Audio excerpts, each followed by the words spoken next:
Վերադառնալով հարցի ելակետային ձևակերպմանը, համարվում է արդյոք Հայաստանը ավտորիտար երկիր, պետք է ասենք, որ այդ համարելը, ինչը որ ենթադրում եմ նաև այստեղ քաղաքագիտություն ուսումնասիրած մարդիկ, միշտ իմացել են, որ այդ համարողները, այսպես ասած, եվրոպական համայնքն է, արևմտյան համայնքն է, էլի, որովհետև օրինակ կան աշխարհում շատ հզոր պետություններ, Չինաստան, Հնդկաստան, այլ երկրներ, օրինակ Բրազիլիա, որոնք իրենց, այսպես ասած, առաքելությունը չեն դարձրել, հա, ուրիշներին չափել, այ դուք ժողովրդավար եք, դուք ավտորիտար եք, դուք բռնապետական եք եւ այլն։ Եվ այդ ակունքը հասկանանք, էլի, համարելու որտեղից է գալիս, որ հասկանանք հիմա արդյոք այդ հարցադրումը համարելու ակտուալ է, թե ակտուալ չի։ Առանցքը դրեցին պետությունը երկրորդ աշխարհամարտի ժամանակ պատերազմեցին, շատ հոգնեցին, հասկացան, որ այդ պատերազմը ծնող պատճառը գլխավորապես ավտորիտար ռեժիմն է եղել, այսինքն այն ժամանակ, երբ որ մի պետության ներսում կարող են խարխլվել ամբողջ ժողովրդավարական հիմունքները, կարող է սերմանվել ատելություն, կարող է սերմանվել վախ, պատերազմի հանդեպ այդ ինչ-որ նացիստական ձգտումներ եւ այլն, այս ամեն ինչը թունավորում է ամբողջ միջավայրը եւ հանգեցնում է պատերազմների եւ պետքա այլևս հոգնած լինելով պատերազմելով ստեղծել մի աշխարհակարգ, որտեղ պետքա համարենք, որ պետությունները, լավ պետությունները, այսպես ասած, ժողովրդավար պետությունները պետք է ունենան 3 հիմնական մետրիկա, որպեսզի չհամարվեն ավտորիտար կամ ավելի բան բռնապետական եւ այլն։ Առաջինը դա իհարկե շեշտը դրվեց շատ գլխավորապես մարդու իրավունքների հարգումը եւ այդ ամբողջ կառուցակարգերը, որտեղ պետությունը պետքա սահմանափակված լինի մարդուն միջամտել իր հիմնական իրավունքները իրականացնելիս, այսինքն մարդն է ազատ, մարդն է հիմնական իրավունքի կրողը եւ պետությունը չպետք է մտնի մարդու իրավունքների եւ ազատությունների շրջակայք, այս ելակետը։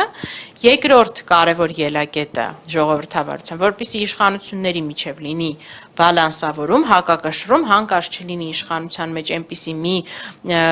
կոնսոլիդացիա, այնպիսի մի ուժ, որը կարողանա փաստացի ուզուրպացնել մնացած իշխանությունները եւ պետքա իրենց լիազորություններով լինեն այնպես, որ կարողանան մեկ մյուսին բալանսի բերել։ Եվ երրորդը իհարկե էլեկտորալ պրոցեսն է, որպեսզի մարդիկ ազատ կամահայտնությամբ կարողանան ձևավորել այդ իշխանությունը։ Հիմա գանք այս վերջից ամենաակնհայտից էլեկտորալ պրոցեդուրաներից, ես մի ժամանակ չեմ ասի, որ ՔՊԱ-կան պատգամավորի, մոտապես մի 3 տարի առաջ էր, այսպիսի մի հարց տվեցի, ասեցի, կարող եք ինձ երևույթային իմաստով ասել մի վատ երևույթ, որը արել է նախկին իշխանությունները Հայաստանում եւ չի արել քաղաքացիական պայմանագիր կուսակցությունը։ Դա մասնավոր զրույց էր։ Ինձ ասեց մենք ընտրություն չենք կեղծել։ Այո, եւ դա իրանց, ես գիտեմ, էլի շատ նաեւ թեժ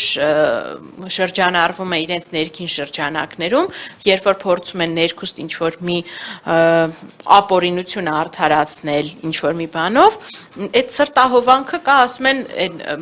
մոտավոր այդ իրավապաշտպանական sense քվազի հանրույթ կա, ասում դե մենք ընտրություն չենք կեղծել։ Բայց այս վերջին իրադարձությունները ցույց տվեցին, որ էդ էլ արեցին, այսինքն, չգիտեմ,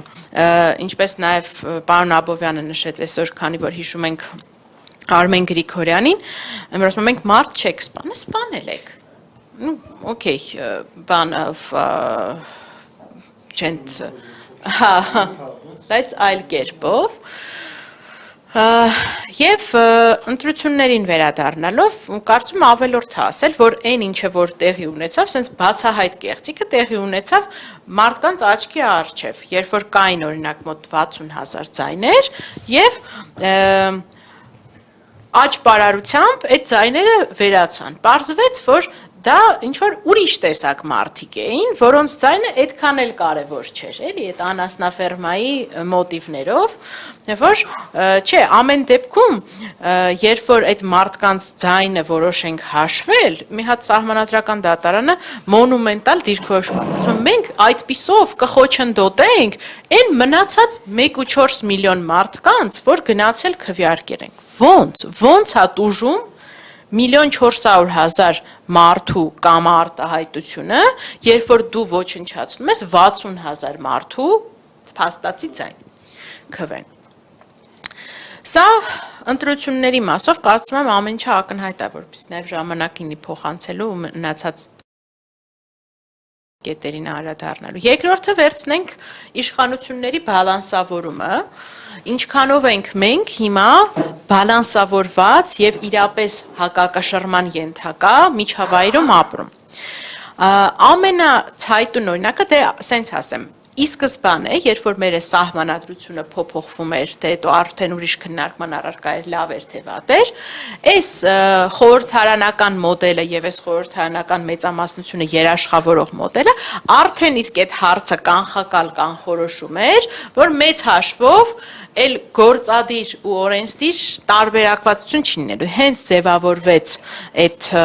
խորհրդարանական մեծամասնությունը, ինքը արդեն իսկ կանխորոշելու է գործադիրի վարվեցողությունը եւ այստեղ հակակշռումը չկա եւ այո այն ժամանակ երբ որ ասում ենք բայց չէ որ սա ինչ որ կարող է ռիսկեր պարունակի ասում էին հանգիստ եղեք մենք հեսա տեսեք ինչ անկախ դատական համակարգ ենք կառուցում եւ դատական համակարգը ունակ կլինի զսպել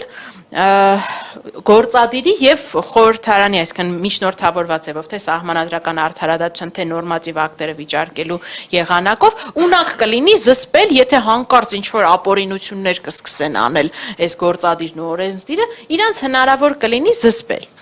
Բայց մենք տեսնում ենք ամենայն սատանայական մոտեցումը, որ արեց այս իշխանությունները, իրենք նաև գնացին ընդհուպ մինչև բարձրագույն դատական խորհուրդ, փոփոխեցին այն համամասնությունը, թե ինչպիսի ձայների հարաբերակցությամբ են ԲԴԽ-ն օրինակ որոշումներ ընդունում,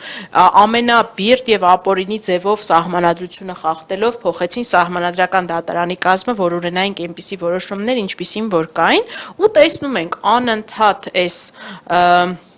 ԲԴԽ-ի կարգապահականներով, երբ որ